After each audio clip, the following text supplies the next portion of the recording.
Bueno, buenos días. Mi nombre es Bárbara Fin. También soy formada en la Universidad de Buenos Aires. Soy médica clínica, geriatra y tengo un magíster en bioética. Trabajo hace 19 años en el Hospital Británico como médica de planta de una sala de internación clínica y coordino el comité del hospital. Agradezco la oportunidad de escucharnos y de debatir, y me parece que hay cuestiones que deberían quedar fuera del debate y centrarlas por ahí en otro lado. Es sorprendente volver a escuchar discusiones sobre en qué momento comienza la vida y hasta qué punto protegemos o no protegemos las vidas. Desde la ciencia no cabe duda el momento de comienzo de la vida. De un óvulo y un espermatozoide son células aisladas, pero una vez que se unen y se produce esa fusión de núcleo femenino y masculino llamada singamia, ese ser, ese individuo, tiene un ADN propio, genéticamente diferente al de su padre o al de su madre. Hoy el ADN es nuestra identificación biológica. Nadie se permite dudar de la certeza de la huella genética. Con el ADN reconocemos cuerpos, identificamos homicidas, asumimos paternidades. Es una prueba irrefutable y personalísima de un ser humano. Es una representación directa de identidad. Otorgamos derechos y tomamos decisiones basándonos en el mismo ADN que, estando dentro del útero materno, pretendemos desconocer. Desde ese momento contiene todo lo necesario para desarrollarse y el rol de la madre se limita a asistir ese crecimiento. De la misma manera que lo continúa haciendo los primeros años de vida. He escuchado que sin la madre el embrión no puede vivir, así como tampoco lo hacen los niños en los primeros años de su vida. Y en un caso le pedimos a la madre que lo proteja y le damos la obligación desde el Estado de proteger y cuidar esa vida, y en el otro le permitimos decidir sobre esa vida. Por otro lado, la medicina, y con solo el fin de diferenciar diversos procesos evolutivos, le pone diferentes nombres a estos procesos. Blastocito, embrión, cigoto, feto, pero en ningún lugar de estos hay una clara diferenciación entre esto no es vida y esto sí es vida.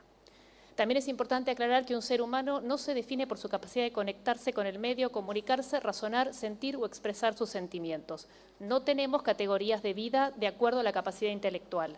Y para aquellos que sostienen que si la medicina declara muerto a alguien que no tiene actividad cerebral, lo mismo podría usarse en el embrión, aclararles que olvidan una parte fundamental de la definición, que es la irreversibilidad del proceso. En la muerte encefálica hay un cerebro que se daña en forma irreversible, es incapaz de sostener sus funciones y de ahí por delante no hay nada. Mientras que en el embrión es un proceso que avanza, tiene todo por delante y nada lo detiene. Uno escucha con demasiada frecuencia que las mujeres tenemos derecho a decidir sobre nuestro cuerpo.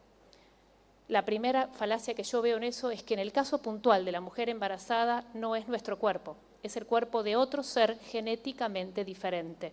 No es una célula, no es un órgano, es otra vida. No podemos poner la autonomía materna por sobre otra vida, justamente esa vida cuya autonomía está conferida a esa madre. La segunda falacia que tiene esto es que desde la medicina es relativo que el ser humano tenga derecho a hacer lo que quiera con su cuerpo. De hecho, si nosotros recibimos en la guardia un paciente con un intento de suicidio, nuestra obligación es proteger y preservar esa vida y no permitir que haga con su cuerpo lo que le parezca. Sin tener entonces dudas desde la ciencia sobre el inicio de la vida, el derecho al aborto libre implicaría reconocer desde el Estado que hay algunas vidas que son más valiosas que otras. Estaríamos estableciendo diferentes categorías de vida, algunas que merecen cuidado y atención y otras, justamente aquellas que no pueden defenderse solas, quedan libradas a su suerte. Siguiendo la idea de la vida, toda vida es digna, su valor no depende de su capacidad intelectual o su capacidad de sentir o expresarse. Estas opiniones generan alarma en aquellos que creemos en una sociedad humana e inclusiva. ¿Qué diferencia existiría entre un embrión o un adulto en estado vegetativo persistente o un anciano en la etapa final de una demencia? Corremos riesgos de caer en una sociedad donde la eugenesia, la selección de individuos de acuerdo a alguna característica, sea moneda corriente. Y no es necesario recordarles las consecuencias que ha sufrido la humanidad cuando intentó ese camino. Los procesos de Nuremberg marcaron un punto culminante y así términos como eugenesia o mejoramiento de la raza quedaron totalmente grabados en nuestra conciencia social. Pero se queda a la vista que las personas tenemos poca memoria y las prácticas eugenésicas continúan desarrollándose. Y en este punto en particular, hacer hincapié en lo que sucede en otras sociedades donde el aborto es legal.